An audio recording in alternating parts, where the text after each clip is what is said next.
নমস্কার বন্ধুরা, রান্নাঘরের আরেকটি নতুন ভিডিওতে আপনাদের স্বাগত জানাই। আজকে আমি রান্না করব ভেন্ডির চচ্চড়ি। ভেন্ডি চচ্চড়ি রান্না করার জন্য এখানে আমি নিয়েছি 250 গ্রাম আমাদের এখানে লোকাল ভেন্ডি। এইদিকে নিয়েছি একটা বড় সাইজের আলু, আলুটাকে লম্বা লম্বা শেপ দিয়ে কেটে নিয়েছি। এদিকে নিয়েছি সাদা তিল ভেজে বেটে নিয়েছি, নারকেল বাটা, আর নিয়েছি শস্য কাঁচা লঙ্কার বাটা। এইদিকে আছে হলুদ গুঁড়ো আর শুকনা লঙ্কা গুঁড়ো।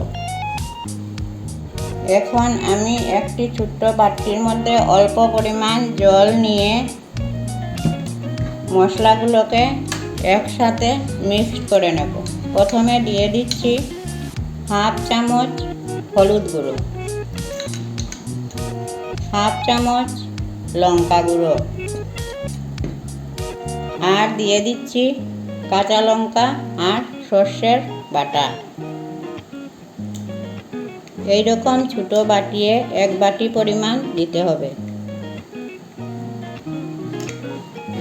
অল্প নুন দিয়ে এখন মিক্সড করে নেব সব মশলা।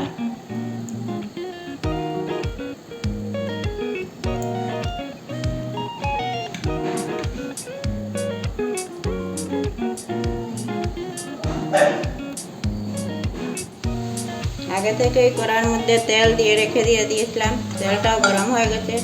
এখন আমি ফোড়নের জন্য দিয়ে দিচ্ছি অল্প মেথি। মেথিটাকে খুব ভালো করে কালো করে ভেজে নেব। মেথিটা আমার ভাজা হয়ে গেছে। এখন আমার মিক্স করা মশলাগুলো দিয়ে দিচ্ছি।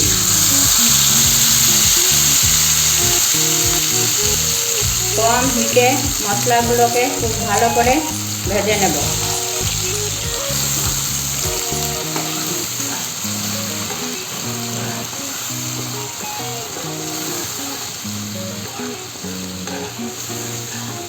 মশলাটা আমার কষানো হয়ে গেছে।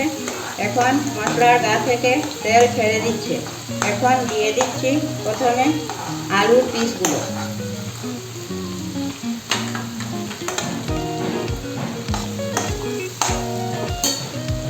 আলুর পিসগুলোকে খুব ভালো করে 2 মিনিটের মতো ভেজে নেব। আলু ভাজা হয়ে গেছে। এখন দিয়ে দিচ্ছি ভেন্ডি। ভেন্ডিগুলোকে দিয়ে অল্প 2-1 মিনিট নাড়াচাড়া করে কিছু সময়ের জন্য রেখে দেব।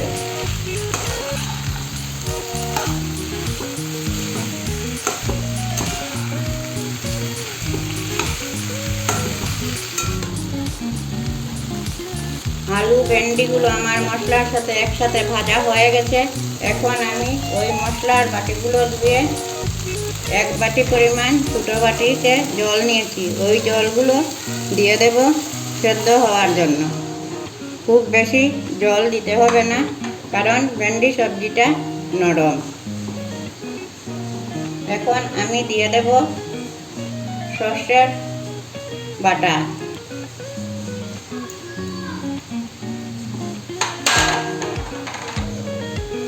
নারকেল বাটা। এখন ওইটাকে খুব ভালো করে নেড়ে চেড়ে রেখে দেব 15-20 মিনিটের জন্য। ঢাকনাও দিতে হবে না।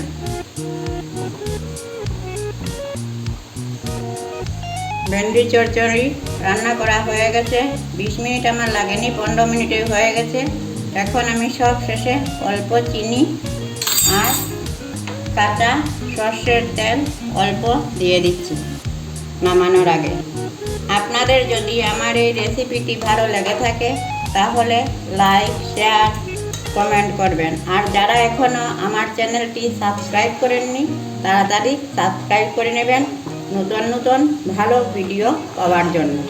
যারা আমার এই ভিডিওগুলো শেয়ার ও লাইক করেছেন তাদেরকে অনেক অনেক ধন্যবাদ।